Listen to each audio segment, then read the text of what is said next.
The whispers started before she even entered the room. "There she is." "The charity case," someone muttered. Alicia Morgan had heard those words her entire life, but never from the man who vowed to love her.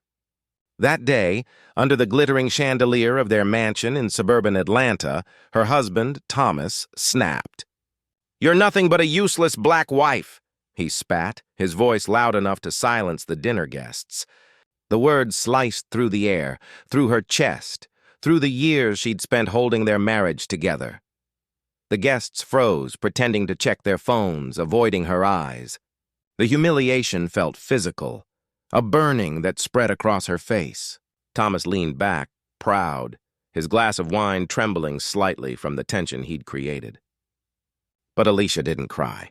Not this time, because deep inside something had shifted, a quiet rising storm.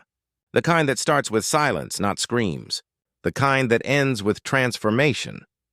What Thomas didn't know was that his cruelty had just awakened a strength he couldn't destroy. And when she finally stood up from that dinner table, everyone in that room would see precisely what useless looked like when it fought back.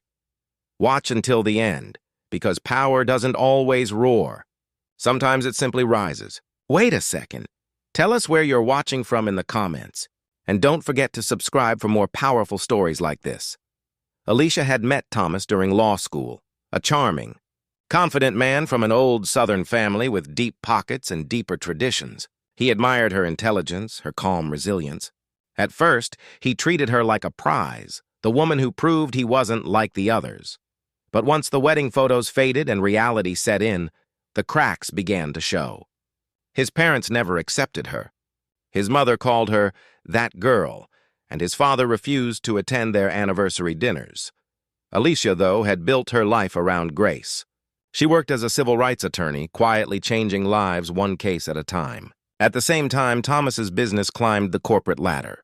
They lived in a big house, hosted perfect parties, and played the part of the flawless couple. But perfection is fragile when built on pretense.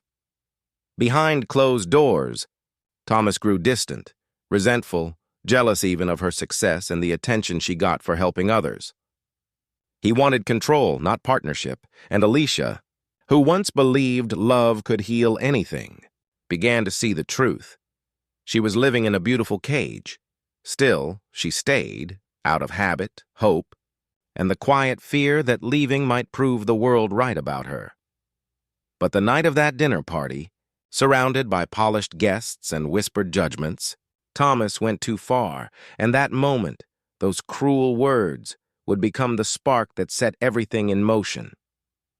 After that night, Alicia stopped pretending. She crept through the house, ignoring Thomas's attempts at reconciliation. He claimed he was just stressed, that people say things in anger. But she had seen the truth in his eyes. He meant every word. And now she saw him clearly for what he was. A man afraid of a woman who no longer needed him. At her law firm, Alicia poured herself into her cases. One in particular stood out. A young black woman named Destiny, fired unjustly from a major company after reporting discrimination. Alicia saw herself in her client's trembling hands and determined voice. Meanwhile, Thomas began to unravel. His company was under investigation for financial misconduct. His charm no longer shielded him. Investors pulled out, and the press started circling.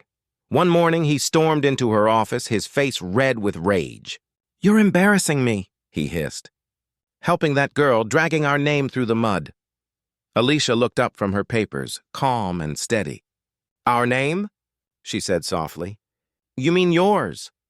That silence, cold and sharp, was the real breaking point.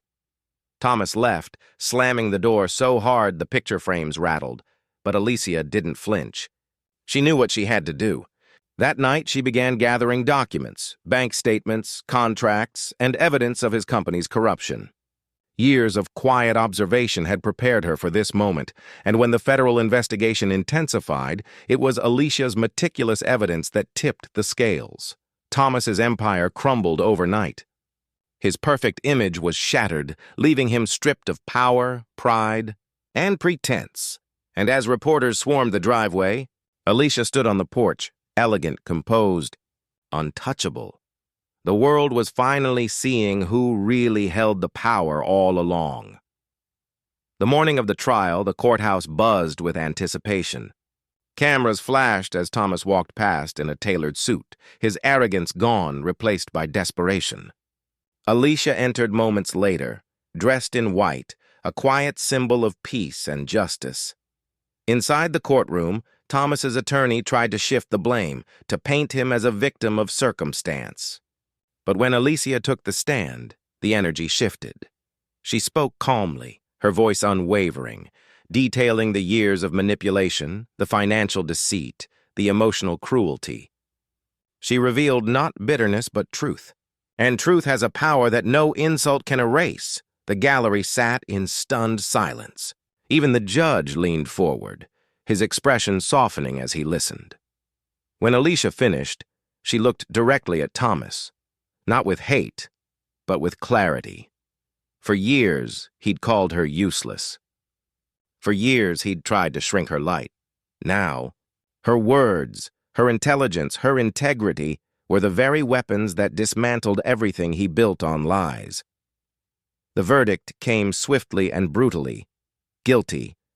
And as Thomas was led away, Alicia felt no triumph, only freedom, the quiet kind that comes when you finally stop living small. Months later, Alicia stood before a new audience, not a jury this time, but a room filled with young women at a community center. The sign behind her read, "Empower Her Foundation," founded by Alicia Morgan. She shared her story, not as revenge, but as renewal. She spoke about dignity, strength, and the danger of staying silent. She told them how sometimes the most powerful act of love is choosing yourself. Her story spread across social media, inspiring thousands of women who had once been dismissed, belittled, or broken. The same woman who was once called useless became a voice for countless others, finding their power. And as she walked off stage, the crowd stood, applauding, cheering, crying. Outside, the sky glowed orange, soft, and full of promise. Alicia took a deep breath, feeling the weight of the past finally lift. Thomas's name faded into irrelevance, but hers, Alicia Morgan, became a symbol of resilience. Because power isn't about control or revenge, it's about rising, quietly, entirely, and refusing to be defined by the smallness of others. So when they ask who she is, let them remember, she was the woman he called useless, and she became unstoppable. Where are you watching from tonight? Please tell us your city and country below, and share this story if you believe every voice deserves to rise. Take care.